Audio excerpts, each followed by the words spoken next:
Alright, so this video was recorded and edited by me around 5 years ago. I just never had the courage to post it. So I'm doing the voiceover again and I'm gonna post it, whatever, it's 2021. So I start by getting this pair of canvas flats. I bought it at Ardene here in Canada and they are kind of round at the front, which makes it perfect for the Pokeball. I just cut this twine details that it had. It was pretty easy to cut. And I use a Canadian quarter, to make the circle at the front of the Pokeball. So that's just me tracing it. And I got these. I don't know what you call those. It's just for like binders. And I just made this circle, the inner circle, with that. It's just a guideline and drawing the line in the middle of the Pokeball. Just generally tracing the shape. So I did it on both sides, of course.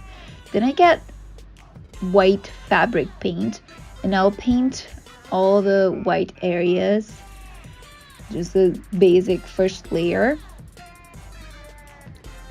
I'm trying to avoid painting on the traced, like pencil traces, because I'll need that. Did that on both sides again.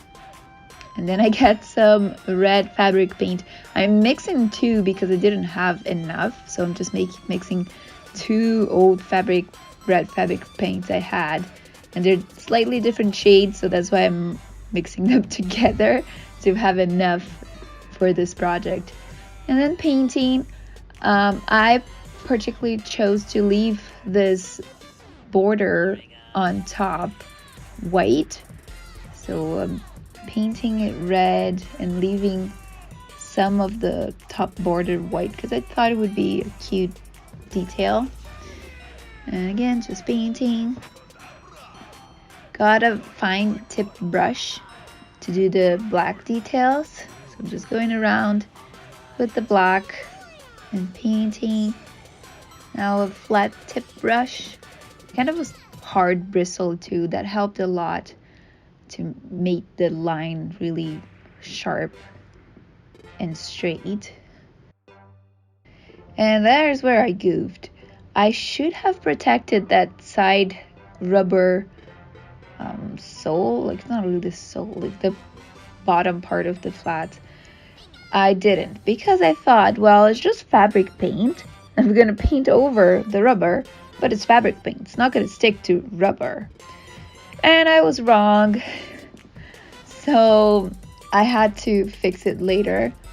It didn't look as clean as it could have been if I had protected it with painter's tape or just like any type of tape. So let's see, masking tape, artist's tape. They're all almost the same. So I should have protected that rubber part with tape, but I thought it wouldn't stick. So now I'm just doing the other side as well, doing a little circle. And yeah, looking at both of them just to have a good guideline to see if they're symmetrical at least. Then I had to clean that rubber bottom part of the shoe. I tried many things, nothing really worked except for nail polish remover. So I used nail polish remover to clean that bottom, and then I finally did what I should have done in the first place. It's put tape around. So I'm just using a little bit of masking tape to protect it because I did not want to clean that again with acetone or nail polish remover. That was not fun. Just now, a little late to the party, but I am protecting because I had to do a second pass on that black line, because once I cleaned the rubber with the nail polish remover, I ended up removing some of the black paint from the border, like that little black line. So I had to do it again. That's why I'm protecting now and painting the black line one more time. Just putting a little bit of masking tape there. And then I come again with the black paint, fabric paint going around, but this time I had protection. Always use protection.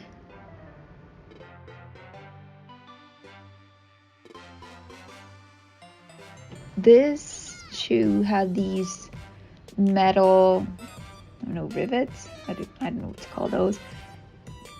I just had to remove paint out of there as well to kind of look cleaner.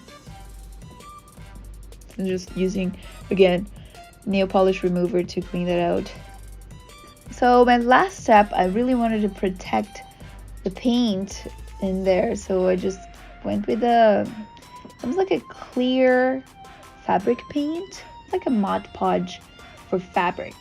I'm just putting a final coat like on top of everything with this protective layer to make it last longer.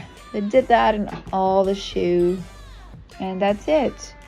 I hope this video was helpful, or I hope this video at least inspired someone to be creative, to start a project. And yeah, if you like this type of content, subscribe to my channel, and see you maybe in the future.